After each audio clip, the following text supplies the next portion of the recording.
দর্শক, আপনারা দেখতে পাচ্ছেন এই মুহূর্তে সাবেক সেনা কর্মকর্তা যারা রয়েছে তারা কিন্তু আজকের যে লং মার্চ, সেই লং মার্চে সংহতি জানিয়ে তারা মিরপুর ডিউসেস থেকে রাওয়া ক্লাব থেকে তারা বের হয়ে আসছে। তারা সংহতি জানিয়েছে আজকের যে লং মার্চ কর্মসূচি, সেই কর্মসূচিতে তারা সংহতি জানিয়েছেন।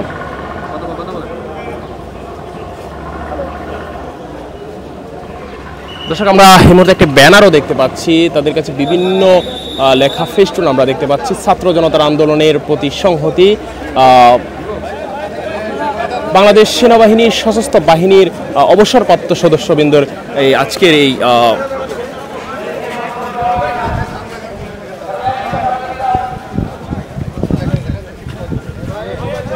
দর্শক, আমরা দেখতে পাচ্ছি বাংলাদেশ সেনাবাহিনীর অবসরপ্রাপ্ত যে সদস্য যারা রয়েছেন, কর্মকর্তা যারা রয়েছেন, তারা কিন্তু সংহতি জানিয়েছেন ছাত্র জনতার আন্দোলনের প্রতি।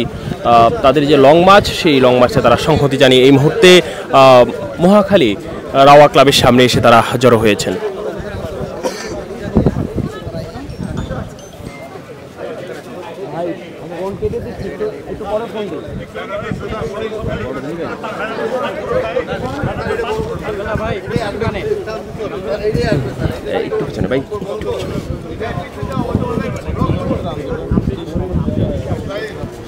দর্শক, আপনারা দেখতে পাচ্ছেন ছাত্র জনতার আন্দোলনের প্রতি সংহতি জেনে অবসরপ্রাপ্ত সশস্ত্র বাহিনীর সদস্যগণ এই মুহূর্তে এসে রাওয়া ক্লাবের সামনে এসে তারা দাঁড়িয়েছেন,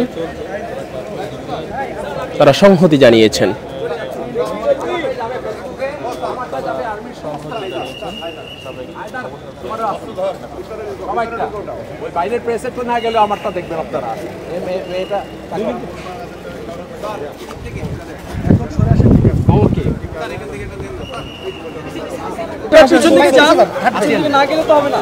দর্শক, আপনারা দেখতে পাচ্ছেন ছাত্র জনতার আন্দোলনের প্রতি সংহতি জানিয়েছেন বাংলাদেশ সেনাবাহিনীর অবসরপ্রাপ্ত কর্মকর্তারা। তারা এই মুহূর্তে রাওয়া ক্লাব থেকে তাদের যে লং মার্চের যে সংহতি সেটি নিয়ে তারা বের হয়েছেন।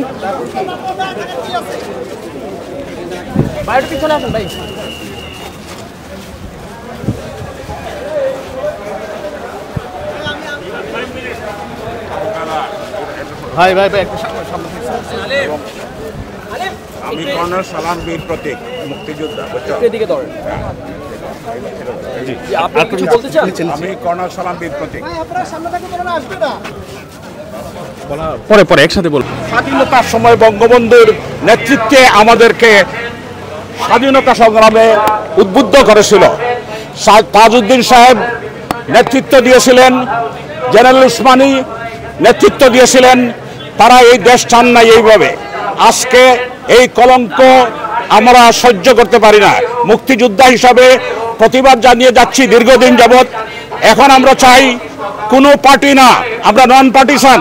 আমরা চাই এই দেশকে কলুষমুক্ত করতে, গণতন্ত্র, মানবাধিকার, স্বাধিকার, বাকমুক্ত করতে, এবং এই দেশে যেন আর এই ধরনের কোনো স্বৈরাচার আসতে পারে না। এদেরকে নির্মূল করতে হবে। এই সব পুরানো রাজনীতিবিদ বদমাইশদের এই দেশ থেকে উৎখাত করতে হবে।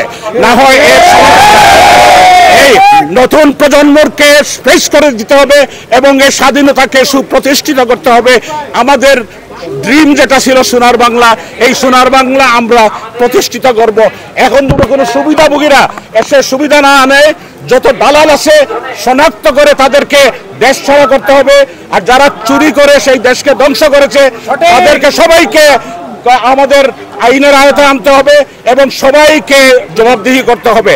এই দেশকে লুটপাট যারা করেছে তাদের বিরুদ্ধে ব্যবস্থা নেওয়ার জন্য আমরা দৃঢ় প্রতিজ্ঞ। আমরা এখনো বেঁচে আছি, 73 ইয়ার্স পর্যন্ত বেঁচে আছি। আমরা দেখতে চাই আরো 5 বছরের ভিতরে এইটা পুলিশ মুক্ত হয়ে যাবে, বাংলাদেশ একটা সোনার বাংলা হবে, একটা গার্ডেন হবে, মানুষ স্বাধিকার নিয়ে বাঁচতে পারবে। গণতন্ত্র যেন কোনোদিন আর এইভাবে বিপদে না পড়ে। এই যারা এইসব করেছে তাদেরকে, শহীদদের প্রতি আমরা শ্রদ্ধা জানাই। তাদেরকে হিরো হিসাবে, নতুন প্রজন্মের মুক্তিযোদ্ধা হিসাবে প্রতিষ্ঠিত করব এবং নতুন এই সমাজকে আমরা নতুন করে গড়ব। দালালদেরকে এই দেশ থেকে বের করে দিব। আমার পরিচয়, আমি কর্নেল সালাম বীর প্রতীক। আমি বেঙ্গল রেজিমেন্টের সাথে তেলিয়াপাড়াতে সেক্টর 3-তে যুদ্ধ করেছি এবং আমি রণাঙ্গনের মুক্তিযোদ্ধা এবং আমি দীর্ঘদিন যাবৎ সব জায়গাতেই মানুষের জন্য কাজ করেছি, গণতন্ত্রের জন্য, মানবাধিকারের জন্য। ধন্যবাদ।